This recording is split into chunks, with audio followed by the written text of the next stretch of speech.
ദൈവനാമത്തിന് മഹത്വമുണ്ടാകട്ടെ. ഈശോയിൽ സ്നേഹം നിറഞ്ഞ പ്രിയ സഹോദരി സഹോദരങ്ങളെ, ദൈവകരുണയാൽ നമ്മൾക്കൊരു പ്രഭാതം കൂടി കാണുവാൻ ഇടവന്നതിനെ ഓർത്ത് ദൈവത്തിന് നന്ദി പറയാം. നമ്മുടെ എല്ലാ നിയോഗങ്ങളും എല്ലാ പ്രാർത്ഥനകളും ദൈവസന്നിധിയിലേക്ക് സമർപ്പിച്ച് ദൈവത്തോടൊപ്പം ഇന്ന് നമുക്ക് യാത്ര ചെയ്യാം. ഇന്ന് നമ്മൾ ശ്രവിക്കുന്ന തിരുവചന ഭാഗം ലൂക്കായുടെ സുവിശേഷം 12-ാം അധ്യായം 29 മുതൽ 31 വരെയുള്ള തിരുവചന ഭാഗം.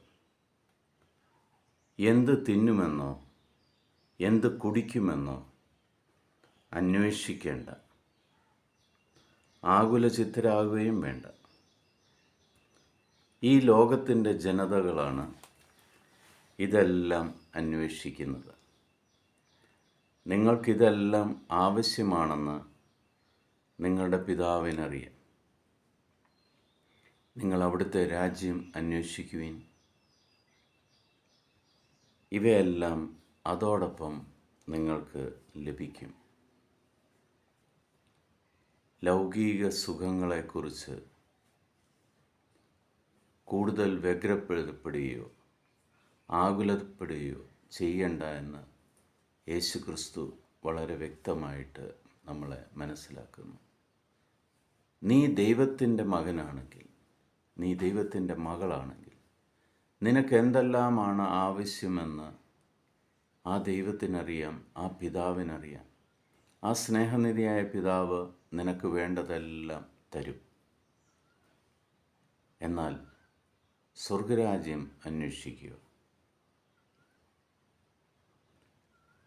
അവിടുത്തെ രാജ്യം അന്വേഷിക്കുക, അവിടുത്തെ കൽപ്പനകൾ നമ്മൾ പാലിക്കുക.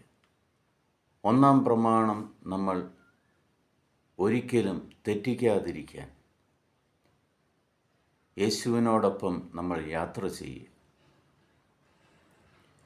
മനസ്സിൽ നിന്നും ആകുലതകളും വിഷമങ്ങളും എടുത്തു മാറ്റിയിട്ട് അവിടേക്ക് ജീവനുള്ള ദൈവമായ യേശുവിനെ മനസ്സിൽ പ്രതിഷ്ഠിക്കുക.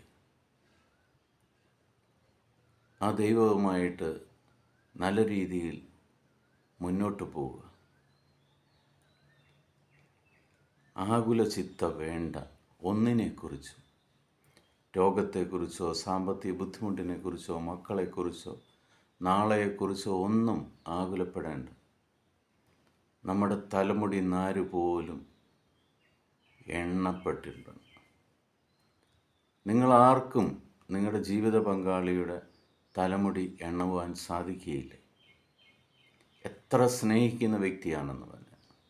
പക്ഷേ പിതാവായ ദൈവം ഏറ്റവും നിസ്സാരമെന്ന് കരുതുന്ന തലമുടി നാര് പോലും എണ്ണി തിട്ടപ്പെടുത്തിയാണ് നിങ്ങളെ ഓരോരുത്തരെയും പരിപാലിക്കുന്നത്. അതുകൊണ്ട് സഹോദരീ സഹോദരങ്ങളെ, മനസ്സിലെ എല്ലാ ഭാരവും കർത്താവിൻ്റെ മുന്നിലേക്ക് ഇറക്കി വെച്ചിട്ട്, പരിശുദ്ധ കന്യാമറിയം പറഞ്ഞ പോലെ, ഇതാ കർത്താവിൻ്റെ ദാസി, ഇതാ കർത്താവിൻ്റെ ദാസൻ, യേശുവേ നിൻ്റെ ഹിതം പോലെ ഇന്നത്തെ ദിവസം എന്നിൽ ഭവിക്കട്ടെ. എനിക്ക് എന്താണോ നീ തരാൻ ആഗ്രഹിക്കുന്നത് അതെല്ലാം ഇന്ന് യേശുക്രിസ്തുവിൻ്റെ നാമത്തിൽ ഞാൻ സ്വീകരിക്കും.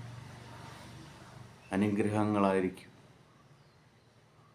എൻ്റെ ബുദ്ധിമുട്ടുകളിൽ നിന്നുള്ള വിടുതലായിരിക്കും, എൻ്റെ പാപസാഹചര്യത്തിൽ നിന്നുള്ള മോചനമായിരിക്കും, എൻ്റെ ബന്ധനം അഴിച്ചു മാറ്റും. പിതാവായ ദൈവത്തിൻ്റെയും പുത്രനായ യേശുക്രിസ്തുവിൻ്റെയും പരിശുദ്ധാത്മാവിൻ്റെയും കൃപയും അനുഗ്രഹത്താലും ദൈവത്തോടൊപ്പം യാത്ര ചെയ്യുവാനും ആ സ്നേഹനിധിയായ പിതാവ് ഇന്ന് നിങ്ങളുടെ എന്തെല്ലാം ആവശ്യമുണ്ടോ അതിന്മേലെല്ലാം അനുഗ്രഹം ചൊരിയുന്നതിന് ദൈവത്തിന് ഞാൻ നന്ദി പറയുന്നു. ദൈവമായ കർത്താവ് യേശുക്രിസ്തു വഴി നിങ്ങളെ എല്ലാവരെയും ഇന്ന് സമൃദ്ധം അനുഗ്രഹിക്കട്ടെ. ഇന്നത്തെ ദിവസം നിങ്ങൾക്ക് ഒരനുഗ്രഹമായി മാറട്ടെ. ഈശോ മിശിഹായ്ക്ക് സ്തുതിയായിരിക്കട്ടെ.